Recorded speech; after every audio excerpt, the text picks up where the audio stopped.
આગળ વાત કરીએ તો નર્મદામાં આપના જિલ્લા પ્રમુખનો ભાઈ દારૂ વેચતા ઝડપાયો છે। વીરભદ્રસિંહ વસાવા દારૂની 11 બોટલ સાથે ઝડપાયો। આપ જિલ્લા પ્રમુખ નિરંજન વસાવાનો ભાઈ આરોપી છે।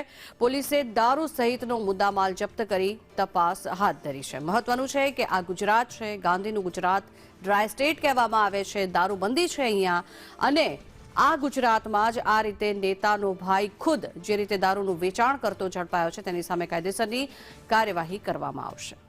વધુ માહિતી મેળવીએ સંવાદદાતા નરેન્દ્ર પેપરવાલા જોડાયા છે આપણી સાથે। નરેન્દ્ર, જે રીતે એક તરફ ગાંધીનું ગુજરાત કહેવામાં આવે છે, નેતાઓને આપણે એટલા માટે ચૂંટતા હોઈએ છીએ કે આપણી રક્ષા થાય અને નિયમો જે છે તેને પાળવામાં આવે, ત્યારે નેતાના સગા સંબંધી જો નિયમોનો ભંગ કરે તો શું કાર્યવાહી થવી જોઈએ? ચોક્કસ આજે ઘટનાને લઈને વાત કરીએ તો જે નર્મદા એલસીબીએ બાતમીના આધારે નર્મદા જિલ્લા આમ આદમી પાર્ટીના પ્રમુખ છે નિરંજન વસાવા, તેમના ભાઈ છે વીરભદ્ર, જેની 11 બોટલો સાથે તેમની ધરપકડ કરી છે ને બાતમીના આધારે આ રેડ કરવામાં આવી છે।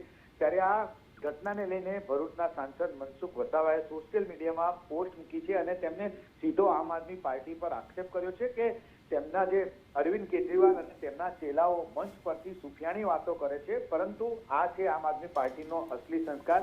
દિલ્હી અને પંજાબ કરતા જે દિલ્હી અને પંજાબમાં જે ખેલ કરતા હતા ગુજરાતમાં નહીં ચાલે, આમ કહીને સાંસદે સ્પષ્ટ કીધું છે કે આજે આમ આદમી પાર્ટીના જે બે ચહેરા છે અને સાથે એમને એમ પણ કહ્યું છે કે આ દારૂની હેરાફેરી કરતી પાર્ટીના નવા નિશાળીઓ પાછા પોલીસના પટ્ટા ઉતારવાની વાત કરે છે। એટલે કે રાજનીતિ પણ ગરમાઈ છે, કારણ કે જેની સામે જે કેસ થયો છે નર્મદા જિલ્લા આમ આદમી પાર્ટીના પ્રમુખ છે, તેનો ભાઈ છે, ત્યારે આ મામલાને લઈને એક તરફ પોલીસે કાર્યવાહી તો શરૂ કરી દીધી છે, પરંતુ બીજી તરફ રાજનીતિ પણ ફૂલ ગરમાઈ રહી છે।